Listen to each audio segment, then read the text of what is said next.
কেমন ভিড় হয়েছে? প্রচুর ভিড় হয়েছে দাদা, প্রচুর। এরকম টিএমসি বিজেপি সময় টিএমসি বাদ দিয়ে টিএমসি পিএম হয়েছে। ইতিহাস লেগেছে, ইতিহাসের ভিড়। মানে এখান থেকে আরো 1 কিলোমিটার ভিতরে আসে তো পাবো স্টেজ। হ্যাঁ, 1 কিলোমিটারের বেশি। মানে 1 কিলোমিটার আর যেতে পারবো না, মানে এখানে লক। যেতে পারবো। এই মাঠে আপনি এই মাঠে আপনি আগেও তো এসেছেন না? আমরা প্রত্যেক এখানে যারা উৎসব করে সব আমরা আসি। মানে এটাই ফার্স্ট যে এত ভিড়। ফার্স্ট এরকম ভিড়। এখনো 1 কিলোমিটার উপর মানে ভিতরে আছে আমাদের স্টেজ, দিয়ে যেতে পারবো। লোক আসছে। আজকে ভিডিওর শুরুতেই এই ভিডিওটা কেন দেখালাম বলো তো তোমাদেরকে? তার একমাত্র কারণ হচ্ছে তোলামূলের যে সমস্ত অশিক্ষিতরা যারা 14 তারিখ মোদিজির ব্রিগেড সভাকে কেন্দ্র করে বলেছিল এটা যে আরে ওটা সভা হয়েছে নাকি, ওটা তো একটা বিশাল ফ্লপ সভা। আবার কেউ কেউ বলেছিল যে ওটা ব্রিগেড সভা, ওটা বি গ্রেড সভা। মানে এক কথায় বলতে গেলে তোলামূলের যে সমস্ত নেতারা বলেছিল ওটা তো সুপার ফ্লপ সভা, তাদের জন্যই মেনলি এই ক্লিপটা সবার প্রথমে রাখলাম, যাতে ওরা দেখতে পায় যে জনজোয়ার কাকে বলে। আর সেটা আমরা বলছি না, এটা সেখানকার সাধারণ বাসিন্দারা যারা প্রধানত ব্রিগেডে যে সমস্ত রাজনৈতিক সভা হোক বা যে কোনো সভা যখন হয়, যারা সেখানে আইসক্রিম বিক্রি করুক কিংবা ঘুগনি বিক্রি করুক, যারা বিক্রেতা থাকেন তারা তো প্রকৃত বাস্তব কথাটা বলেন, তারা তো দেখতে পান যে আসলেই কত মানুষ হয়েছে। তো তাদের মুখ থেকেই এই কথাটা উঠে এসছে। সেখানকার একজন আইসক্রিম বিক্রেতা তিনিই বলছেন যে এর পূর্বে ব্রিগেডে যতগুলোই যে কোনো পার্টিরই সভা হোক না কেন, এই সভাটা সবগুলো সভাকে ছাপিয়ে গেছে। প্রচুর ভিড় হয়েছে দাদা, প্রচুর। এরকম টিএমসি বিজেপি সময় টিএমসি বাদ দিয়ে টিএমসি পিএম হয়েছে। ইতিহাস লেগেছে। লজ্জা লজ্জা লজ্জা। দ্বিতীয়বার যেটি মমতা সরকার আসে, জনগণের একটা লাভ, চাকরি চুরি হবে, কারখানা হবে না, শিক্ষা চুরি হবে, হসপিটাল চুরি হবে এবং দিনের পর দিন রাজ্যকার ঘটবে, এইগুলো নিয়ে মানুষ আনন্দ করবে। কি বলে?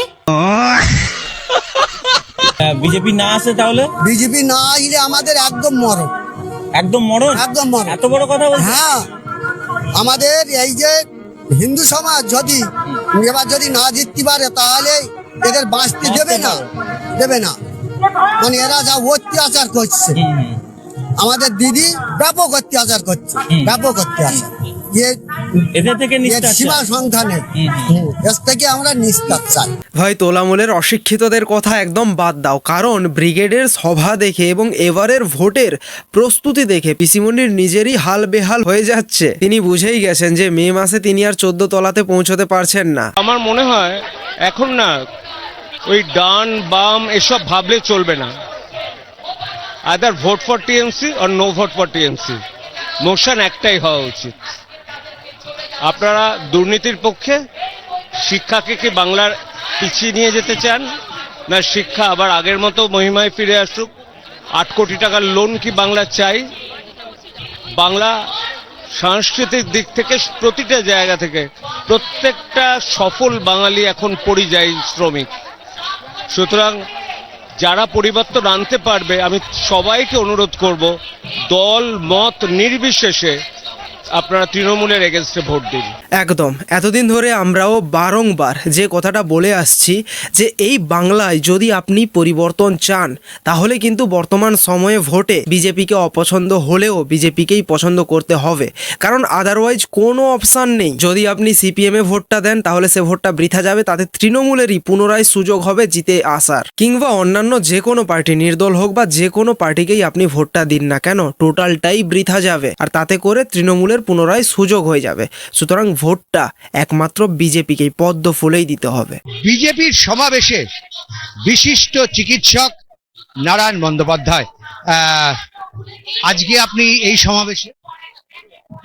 আসলে আমার মনে হয় বাংলার প্রতিটা মানুষ এই সময় পরিবর্তন চায়। পরিবর্তন চায় দুর্নীতি থেকে, পরিবর্তন চায় গত 15 বছরে যে শিক্ষা ব্যবস্থা শেষ করে দেওয়া হয়েছে, পরিবর্তন চায় আমাদের আর্থিক অবস্থা যেভাবে শেষ করে দেওয়া হয়েছে। সুতরাং পরিবর্তনের যাত্রায় আমি সামিল হতে পেরেছি। এনার মতোই এই বাংলার মানুষের উদ্দেশ্যে এটাই বার্তা থাকবে যে আপনারাও আসুন, এই পরিবর্তন যাত্রায় সামিল হন এবং এই বাংলার পরিবর্তন ঘটান। বাংলার মা কাকিমা কাকু জেঠু দাদু ভোট তো ডিক্লেয়ার করে দিল ভ্যানিস বাবু, 23 এপ্রিল ভোট। তোমাদের প্রত্যেকদিন যেটা বলতে আসি আমি, যদি তোমার অ্যাকাউন্টে তোমার যুবসাথী, তোমার কন্যাশ্রী, রূপশ্রী, স্বাস্থ্যসাথী, লক্ষ্মী ভান্ডার বাঁচাতে চাও, তাহলে তৃণমূলকে ভোটটা দাও। আমরা কি ভিখারি? দিদির কাছ থেকে কি ভিক্ষা নেবো? ছেলেকে শিক্ষিত করছি কিসের জন্য? চাকরি করার জন্য, মানুষের সমাজের একজন হওয়ার জন্য। কিন্তু দিদি তাদেরকে ভাতা দিয়ে কিনে নিচ্ছে, কারণটা কি? দিদির কি বাড়ছে কিছু নেই, উনি ভয় পেয়ে গেছেন, তাই ভাতা দিয়ে সমাজকে কিনতে চাইছেন।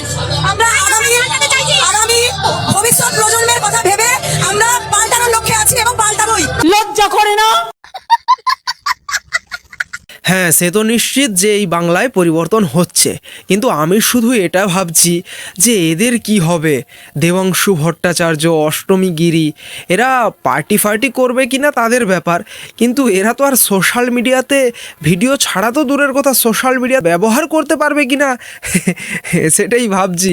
ভোট তো ডিক্লেয়ার হয়ে গেছে, 23 এপ্রিল প্রথম দফাতেই আমাদের ভোট রয়েছে। আমি আমার নন্দীগ্রামের মানুষকে একটা কথা বলতে চাইছি, প্লিজ আর ভুল করো না। অত্যন্ত নন্দীগ্রামের হলদিনদেবের ব্রিজটার জন্য তৃণমূল কংগ্রেসকে ফিরিয়ে নিয়ে আসো।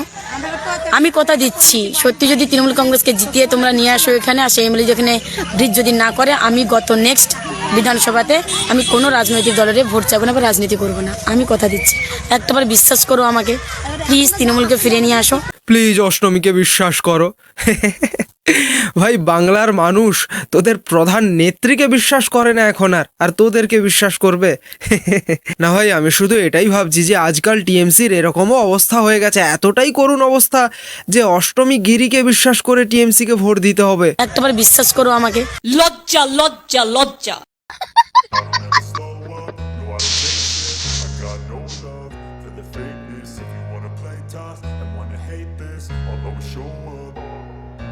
I don't ever slow up, no I don't take shit. I got no love for the fakeness. If you wanna play tough and wanna hate this, I'll always show up and make a statement. I don't ever slow up, no I don't take shit.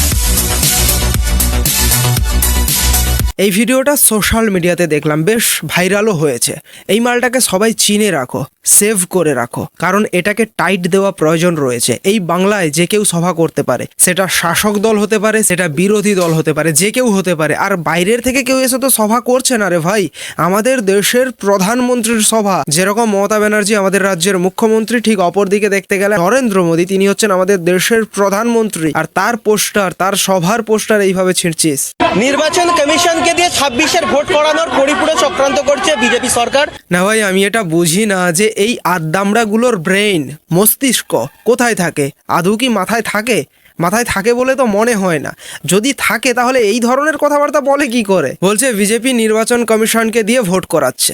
নির্বাচন কমিশনকে দিয়ে 26-এর vote করানোর পরিপূর্ণ চক্রান্ত করছে BJP সরকার। ভারতবর্ষে নির্বাচন কমিশনকে দিয়ে ভোট করানো হবে না, কাকে দিয়ে? তোমাকে দিয়ে ভোট করানো হবে নাকি? মাদার অফ ডেমোক্রেসি, এদের মহিলা পুরুষ বলে কিছু নেই, এরা নারী। ব্রিক্স সরাসরি পেটে। আমি হয়তো এই অংশটাও দেখাতে পারবো। আশা করি এই ক্লিপটা দেখার পরই তোমরা সম্পূর্ণ ব্যাপারটা বুঝে যাবে। হ্যাঁ, আর বাড়তি করে কিছু বোঝানোর প্রয়োজন বোধ পড়বে না। এইবার আসি যে পাথর ছোঁড়া ব্যাপারটা। এইবার কারা প্রথম পাথর ছুঁড়েছিল সেই ভিডিওগুলো আমরা দেখেছি, সোশ্যাল মিডিয়াতে দেখেছি, কিন্তু আমরা সেগুলো দেখাতে পারছি না। মেনলি ইউটিউবের অনেক রেস্ট্রিকশান থাকে, তো দেখানো যায় না সেগুলো, তো দেখাতে পারছি না। বাট তোমরা সোশ্যাল মিডিয়াতে, ফেসবুক হোক, বিভিন্ন জায়গায় দেখতে পেয়ে যাবে সেই ব্যাপারগুলো, বুঝে যাবে সম্পূর্ণ ব্যাপারটা, আসলে ঘটনাটা কি। যাই হোক, আজকের ভিডিওটা এখানেই শেষ করছি। দেখা হচ্ছে নেক্সট ভিডিওতে। জয় হিন্দ।